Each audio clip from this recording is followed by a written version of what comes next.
my brother was about to the point of like, let's just head back. I don't care if it's a 10-hour drive home. He's like, this has just been a wreck. But I said, no, look at this. I said, what trips do you remember? Do you remember every day that had a perfect sunset? Do you remember every day that had a perfect hike where you maybe found the most beautiful flower? No. How often is it that you remember the days that just didn't go as planned? Those are the ones you sit back and laugh at each other years down the road.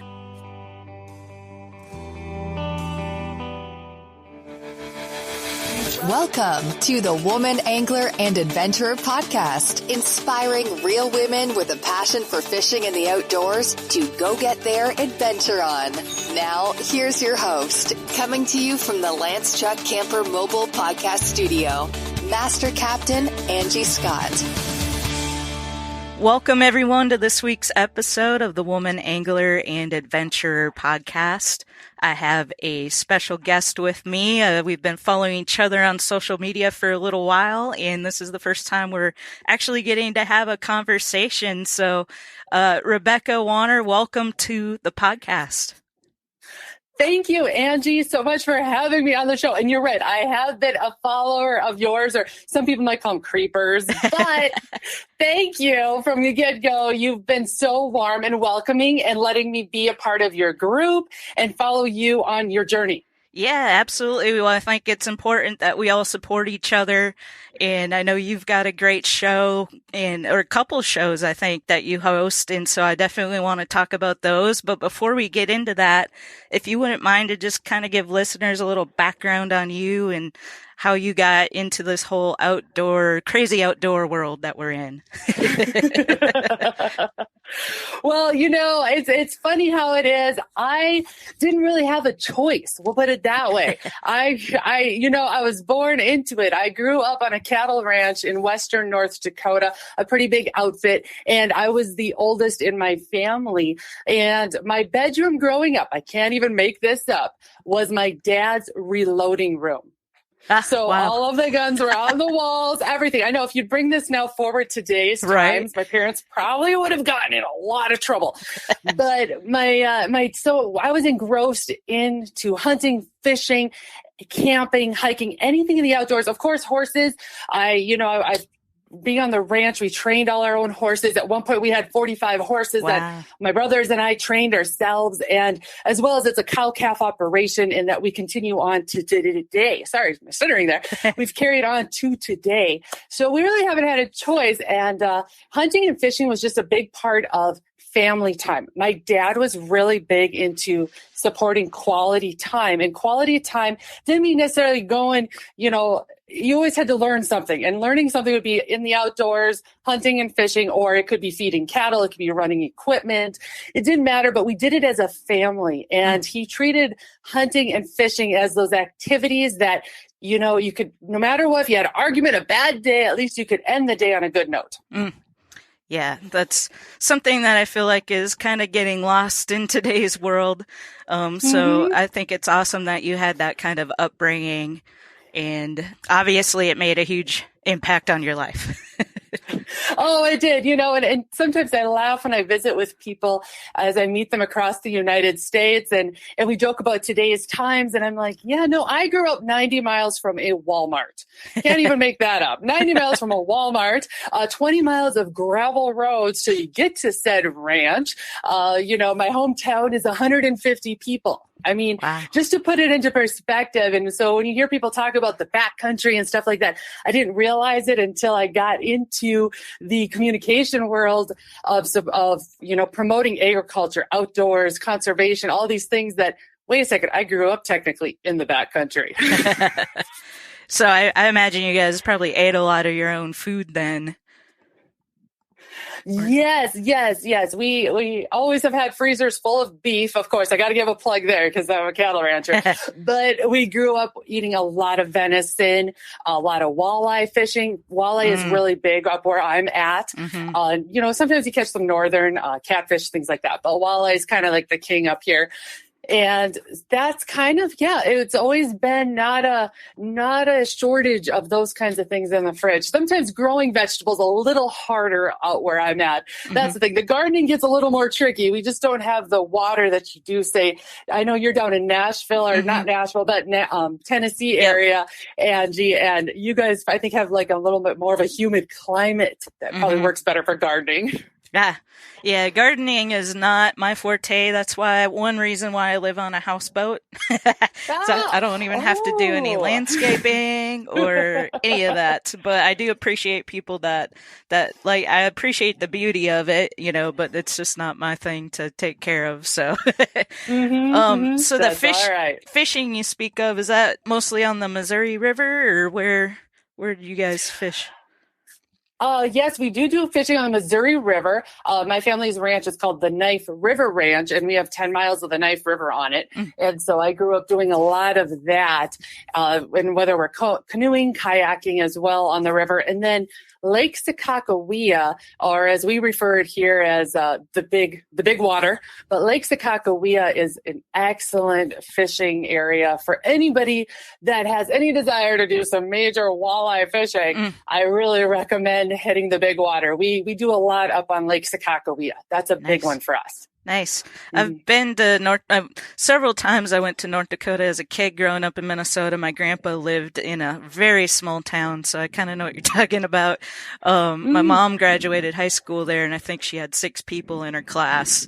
So yes, and to think, look at us now. It does work out. Yes. It's okay. We can come from small towns riding small little school buses, or as I joke, the short bus sometimes. I'm like, wait a second. I literally grew up riding one of those, but it worked out. Okay. And then I have gotten to do some fishing there. We fished Missouri River a few years ago, and then Devil's Lake, which we caught some nice walleye on Devil's Lake. So they have great fishing on Devil's Lake. Yes. Or if you go a little bit further south on the Missouri and go to Lake Oahe, which is right over the border, in South Dakota, it's kind of how it's funny how the Missouri has so many different names along it, but there's some excellent ice fishing. I don't know. Have you gotten into doing much of that, Angie? Ice fishing. Didn't really as a kid. My dad took me the one time, and it was like the old story here, sitting on a bucket out in the middle of the lake, freezing your butt off, not catching anything. And I'm like, yeah, this isn't really for me. But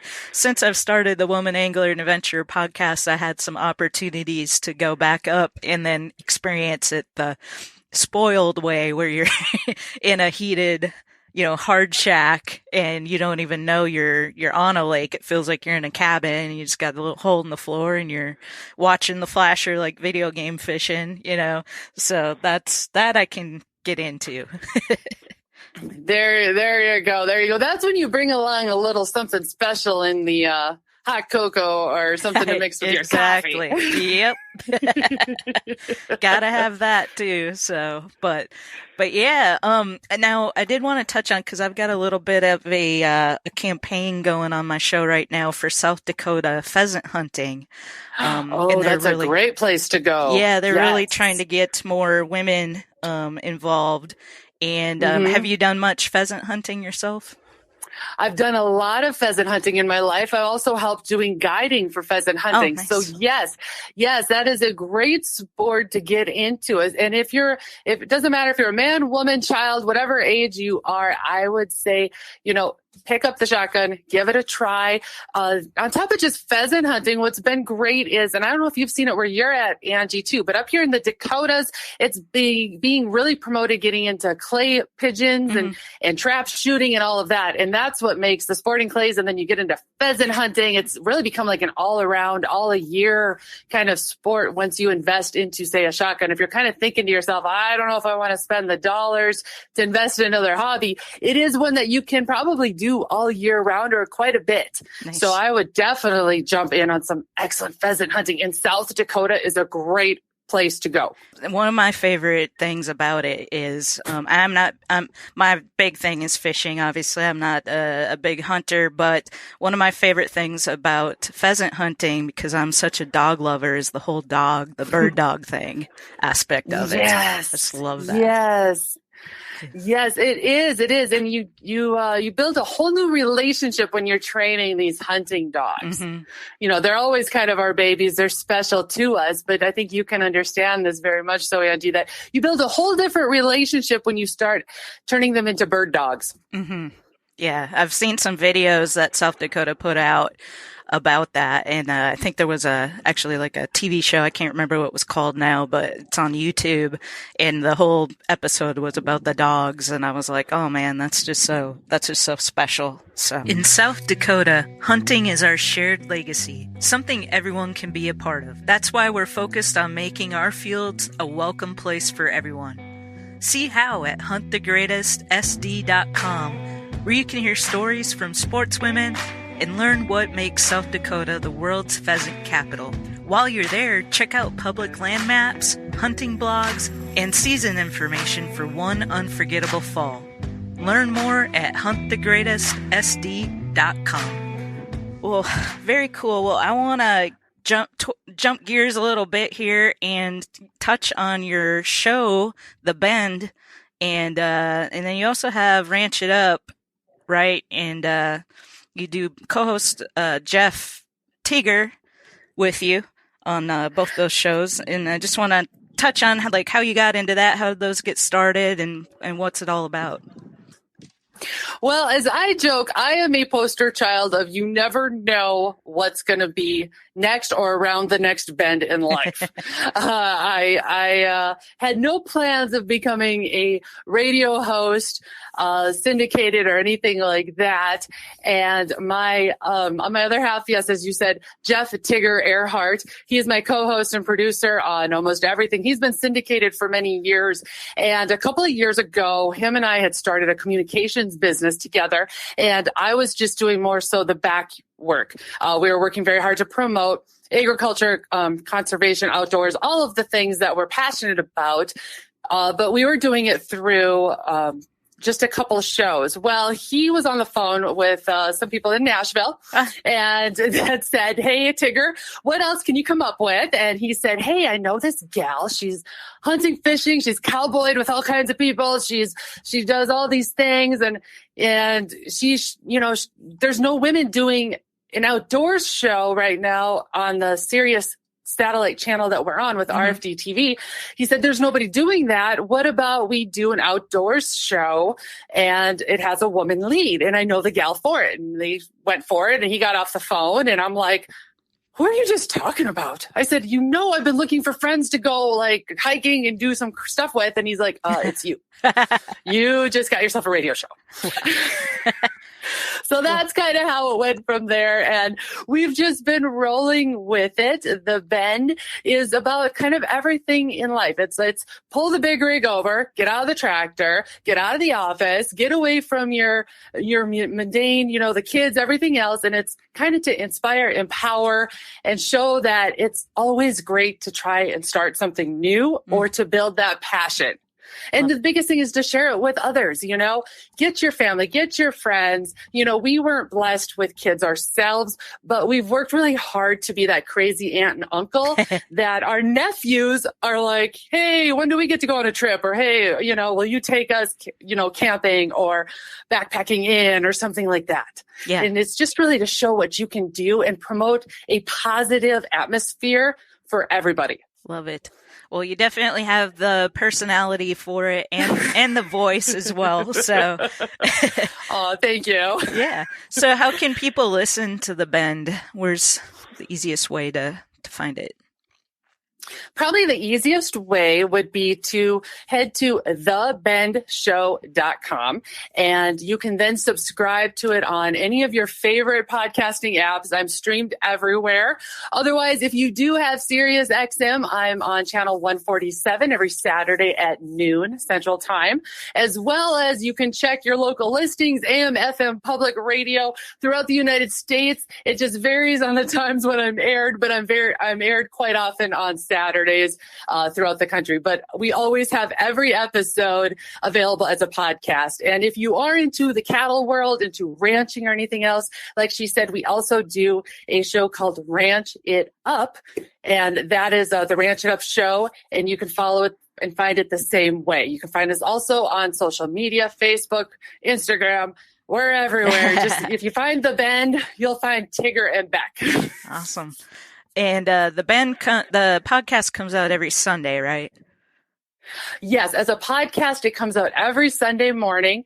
And please, we look forward to having you listen. And then also, if you have any ideas, suggestions, tales of your own to share, topics, things like that, I love hearing from the field. I love hearing from all of you out there. Yeah. So, keep us updated. If you have field updates, especially if that's going into fall, and I know some of the different runs are going to start happening with the different fish. Salmon is starting to run up in Washington, different areas. I want to hear about it. We want to talk about it. And if you have some awesome, fun stories, and they can even not be, fun, they can be the ones that make fun of us ourselves too. We love to hear what's going on. Like, how are you enjoying the outdoors? Awesome. Well, that was one question I was going to ask you is like, how do you guys come up with weekly content for the show? Just because I know that can be a struggle sometimes. Oh, and it's so funny you said that. It's become kind of a whole other lifestyle, like I said, to come up with not just weekly content for these shows, but like you said, you mentioned, we have a morning show too. We do country morning every morning. Oh, wow. Our day starts at 4 a.m. And we wrap that up around 10 a.m. And, you're right. You just kind of learn to keep your ears open, your eyes open, and listening to what people have to say. And all of a sudden you pick up on, whether they're saying, boy, I wish I had time to do X, Y, or Z, or you hear of somebody that just went and did something that isn't norm. It just makes you kind of go like, hey, let's talk about it. Mm-hmm. Love it. I'm sure social media is probably a good resource as well. Seeing what people are posting about and stuff like that. Oh, it is. Social media is amazing. Well, that's how you and I connected with each other. Exactly. We're from different areas of the country, but we found each other through social media. And that's a huge tool. And it's if you think about it, it's a free tool. And it's something that can be organic and isn't going to cost you a bunch of money or anything like that. And that's one thing we've worked very hard with is being very real and open about our lives. But we're not there constantly, showing, hey, I just shot the biggest buck or the biggest fish. No, we're showing like life. Mm-hmm. Yeah. The fails and the wins. Yep. We share it all. And that makes it much more ability to relate to others. Exactly. And it's so important. We've been talking about that a lot on the Woman Angler and Adventure podcast.